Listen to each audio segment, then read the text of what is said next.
চট্টগ্রামের পটিয়া আসনের সংসদ সদস্য এনামুল হক এনাম বলেছেন, বিএনপির নাম কিংবা এমপির পরিচয় ব্যবহার করে কেউ চাঁদাবাজি, মাদক ব্যবসা, সন্ত্রাস বা কোনো ধরনের অপকর্মে জড়ালে তাকে সঙ্গে সঙ্গে আইনশৃঙ্খলা বাহিনীর হাতে তুলে দিতে হবে। অপরাধীদের কোনোভাবেই প্রশ্রয় দেওয়া হবে না বলেও হুঁশিয়ারি দেন তিনি। মঙ্গলবার দুপুরে পটিয়া উপজেলার হাইদগাঁও রাজঘাটা সেতু এলাকায় পানি উন্নয়ন বোর্ডের অধীনে নির্মাণাধীন হাইড্রোলিক এলিভেটর ড্যাম প্রকল্পের উদ্বোধন উপলক্ষে আয়োজিত মত বিনিময় সভায় প্রধান অতিথির বক্তব্যে তিনি এইসব কথা বলেন। যে ছেলে যে লোক কাজের বাধা দেবে, আপনারা ওদেরকে আটকাতে পারবেন না? পারবেন? হাত তোলেন, কারাগারে পারবেন। বসেন, ধন্যবাদ।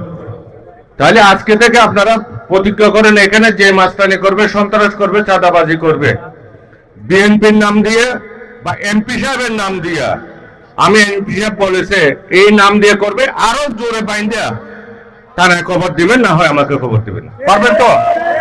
পারবেন তো? এভাবে যদি আমরা কাজটা শুরু করি, এলাকার মাস্তানো কমে যাবে, চাঁদাবাজ কমে যাবে, সন্ত্রাস কমে যাবে, দখলবাজ কমে যাবে। আইন শৃঙ্খলা বাহিনী ওকে সাথে সাথে গ্রেফতার করা হবে। হাইড্রোলিক ড্যাম হবে, এটা একটা সৌন্দর্য বৃদ্ধি। পানির জল, পানিতে কিভাবে সুন্দর, অর্থাৎ কি একেবারে পরিষ্কার পানি।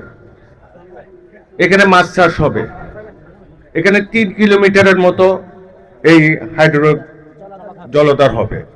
এটা কার জন্য? এটা আপনাদের জন্য। তিনি আরো বলেন, শ্রীমাই খালের উপর নির্মিত হাইড্রোলিক এলিভেটর ড্যাম বাস্তবায়িত হলে হাইদগাঁও সহ আশেপাশের এলাকার কৃষি ও জনজীবনের বড় ধরনের ইতিবাচক পরিবর্তন আসবে।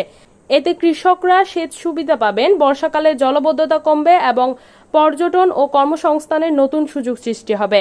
হাইদগাঁও ইউনিয়ন বিএনপির সাবেক সভাপতি আজমল হোসেন জামালের সভাপতিত্বে এবং যুবদল নেতা কাজী আরিফের সঞ্চালনায় অনুষ্ঠিত সভায় বিশেষ অতিথি হিসেবে উপস্থিত ছিলেন পটিয়া উপজেলা নির্বাহী কর্মকর্তা ফারহানুর রহমান, পটিয়া থানার ওসি জিয়াউল হক ও উপজেলা বিএনপির সাবেক সদস্য সচিব খুরশেদ আলম।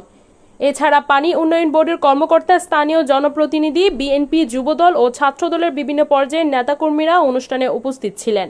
সভা শেষে এমপি এনাম প্রকল্পের ফলক উন্মোচন করেন এবং নির্মাণাধীন কাজের অগ্রগতি পরিদর্শন করেন।